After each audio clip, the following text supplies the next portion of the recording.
Hello, and welcome to the Pursue Your Potential podcast, season 2, episode 2. Yes, it has been a while since episode 1, and that is because the roadblocks to content creation continue, like the title of the first episode. After I did that episode, the camera that I had bought was pre-owned, gently used, but it had some issues, and I had to take it back and get a new camera. So that's what we're working with now. In addition to that, I've had to ask myself if I'm cut out to be a podcast host on video. With audio, it was a lot easier because I didn't have to get ready. I didn't have to set up. I didn't have to worry about a camera. I just used my computer and it would usually work out just fine. There were roadblocks to that as well, but adding a camera in and doing video and uploading that to YouTube and everything, there's additional roadblocks to that I just have not wanted to mess with. But I am here. I'm working on this. I want to be cut out for it. I just recognize that I haven't been. So that's that. And I did tell myself, you don't need to come on and explain what you've been doing. You don't need to explain why it's taken this long. Just get into your message. But I think that this is important to add, especially because this is the Pursue Your Potential podcast, and understanding that in the pursuit of your potential, there's going to be roadblocks, and it's just about what you do with them and working through them. That's really important because they don't stop. There's always something. Even when I first started recording this, my neighbor's dog was just outside barking and I had to pause for a moment. And that's just one of those other things that comes up, right? Anyways, hi, I'm Taylor, and I have been an online fitness coach and personal trainer for about 10 years now.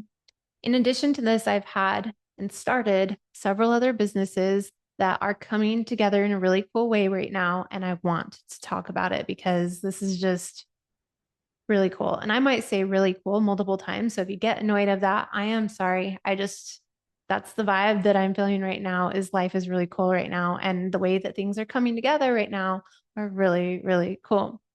So I have this tree, and on this tree, there are branches, and everything works together seamlessly.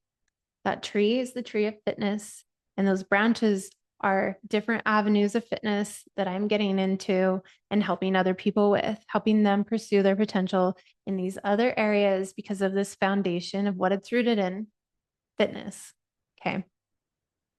Stick with me. So, Tailored for You Coaching is my primary business, and I coach women mostly online. I do some in-person work as well, but I am focused on online coaching. In addition to this, I did start the Pursue Your Potential podcast, and it has, of course, been a very inconsistent program, project, passion project, whatever you want to call it. I am working to make this something that is more consistent and that I can stick with. In addition to that, I started Hula Hoop Fitness Utah, which is hula hoop fitness. And I would teach people and I would go to events and bring my hula hoops. And that was really fun. I say was, but it doesn't have an expiration date. It doesn't have to just die down. And I'm not letting it. I'm going to bring it back. I'm just waiting for the right moment to bring it all together. The next thing that I've been working on, which is what I'm really lit up about right now, is Utah Shufflers. Why is this so cool? Well, if you follow me on social media, if you know me in real life, you know that I shuffle and I do it all the time and I love it so much. I go to events all the time, concerts all the time, just so that I can listen to the music and shuffle. Yeah, there are other benefits, right? But my goal right now is just to shuffle all of the time. And this is a really cool place for me to be because I sucked. I sucked at shuffling for so long, and it took me a long time to get serious about it. I've been in the rave community since I was like 16 years old, so that's about 18 years. In 2009, I saw shufflers for the first time at an event called Get Lucky. Ever since then, I would see them and I'd be like, yeah, that looks cool. I'd like to do that one day. And then I'd go to more and more events and I'd be like, why haven't I learned how to do that? So I started to learn. It was really hard. I sucked at it. My feet wouldn't move. In addition to that, my training and lifting would make it so that my legs were always super, super sore and I couldn't give it the effort that I needed. So it was hard. I played around with it for a few years and just really didn't get anywhere with it. And then I think it was in 2021 where I was at EDC with my husband and I was like, man, why am I not shuffling? Why don't I know how to do this? And I look at him and he starts shuffling. And I was like, oh, that's really sexy. I'm glad that you can do that. But now I'm like lit up about the fact that I need to get serious about this. And I've been practicing nearly every day since. I'm still not where I want to be. I still have a long way to go, but I think that I'm good. Like I'm proud of what I do and I can move in a way that I love. And right now I'm just working on making it more fluid and getting my personality into it and being more diligent about just doing things right because there's the learning the thing, there's being able to do the thing, there's being able to do it well, and then there's being able to just do it and be magnificent at it, which that's where I'm headed right now. That's what I want right now. And so, with that, over the years that I've been shuffling, whenever I go to events and I start shuffling, there's always people that are cheering me on and saying how cool that is. And there's always people that say, how do you do that? Teach me something. And while that's not a good time to ask, and it is hard to just teach someone on the spot like that, I have often said, okay, here's how you do the running man. Here's how you do the T step. You just start doing this, and I'll show them. And then I get back in my groove. Along the journey of going to events and having this happen, I've ran into other shufflers that have mentioned that they wish they had what I wish we had too, a shuffle community. For me personally, I don't know about you if you're more aware of this or I'm not. It could be more underground, right? But what I want to see is a visible shuffle community where anyone who wants to learn can say, hey, that person teaches shuffling. I want to learn from them. I want to go to those meetups and it not be hidden, it not be underground. If there are those, then that's awesome. I would love to learn about that if possible. But the thing is, we need it easily accessible. We need it to be loud and out there so that people can join and feel comfortable joining. And that is what I've been working to create with the Utah Shufflers. So a few months back, it was the same thing, running into people, them saying, I wish we had a shuffle community. I wish we had meetups. And I said, no one's been doing this. I'm going to do it. And I got started.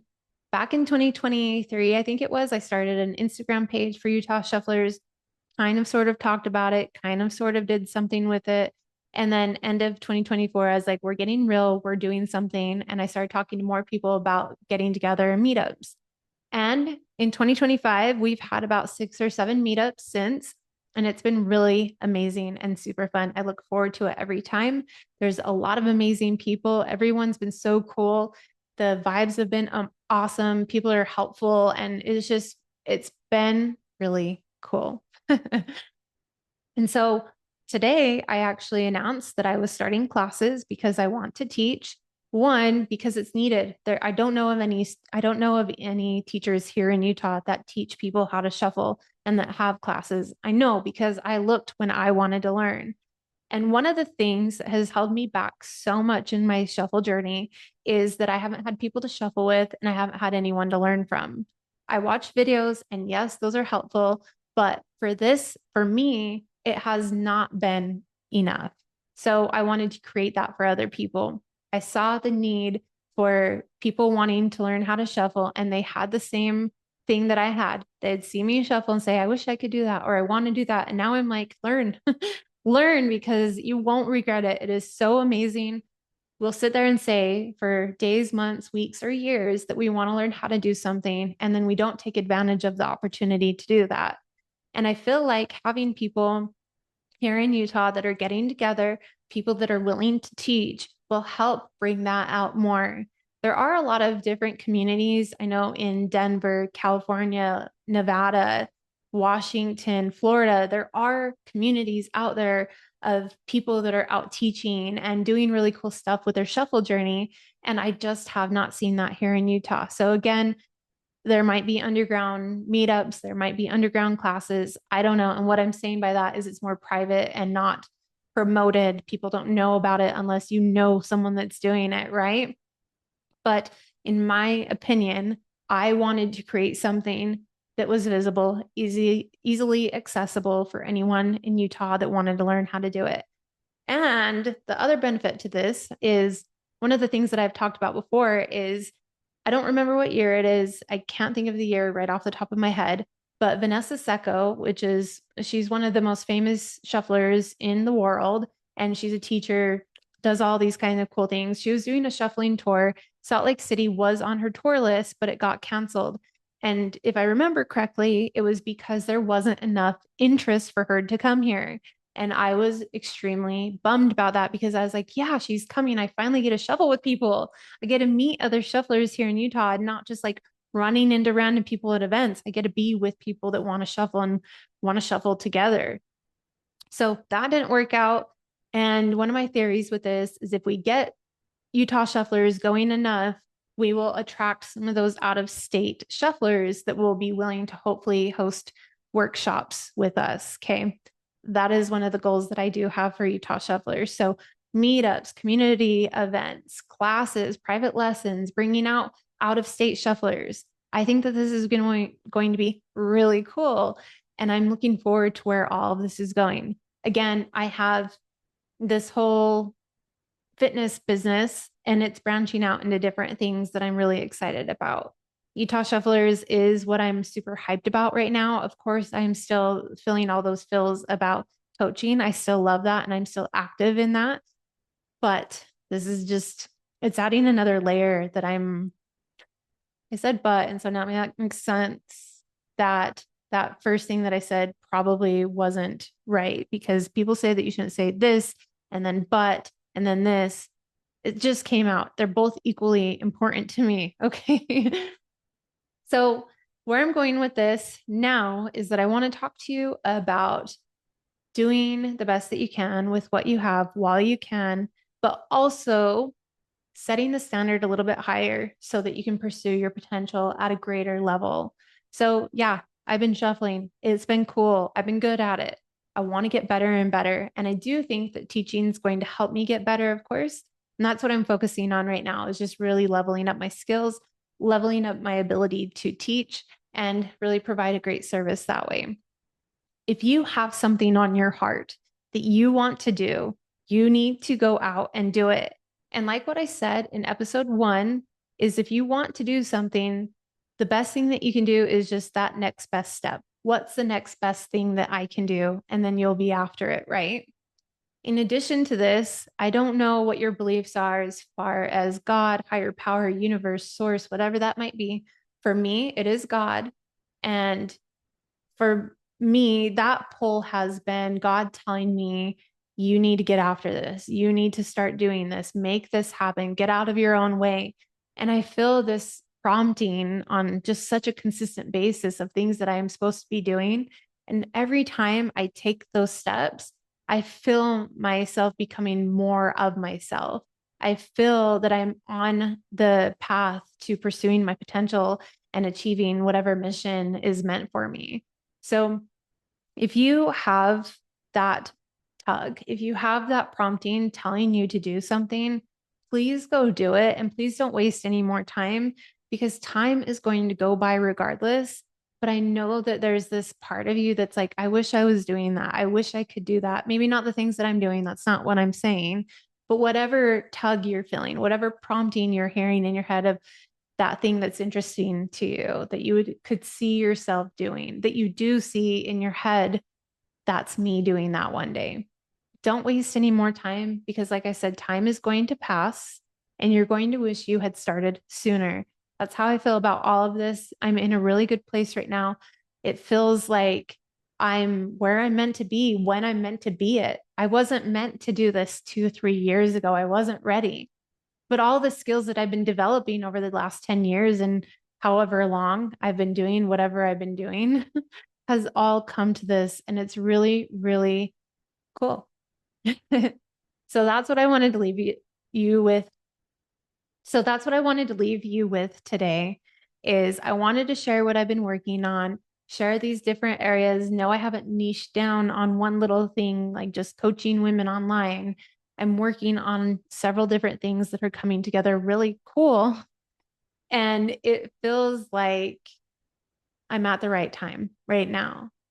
I don't think that I could have gotten here if I didn't take all those steps over these years and get myself ready. I feel prepared. I'm ready to take action in all of these things. Even though I've been taking action, it's coming together, and that's what feels really cool to me.